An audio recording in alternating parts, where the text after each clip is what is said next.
জামালপুরের ইসলামপুরে টিকটক করতে গিয়ে পানিতে পড়ে এক কিশোর নিখোঁজ হয়েছে। এসেছে নতুন পানি।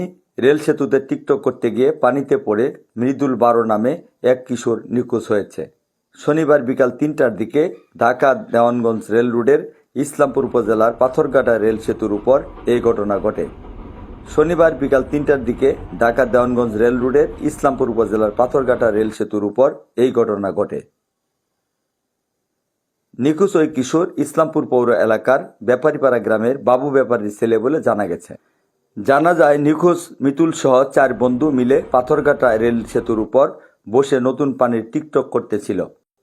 এ সময় দেওয়ানগঞ্জ থেকে ঢাকাগামী আন্তনগর তিস্তা এক্সপ্রেস ট্রেন সেতুর কাছাকাছি চলে আসলে জীবন বাঁচাতে নদীতে ঝাঁপ দেয় 4 বন্ধু।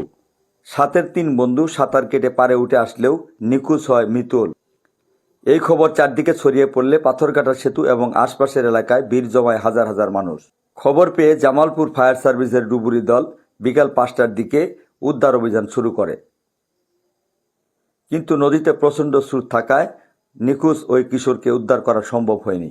সন্ধ্যায় অন্ধকারে নেমে আসলে ডুবুরি দল আপাতত উদ্ধার অভিযান স্থগিত ঘোষণা করেন।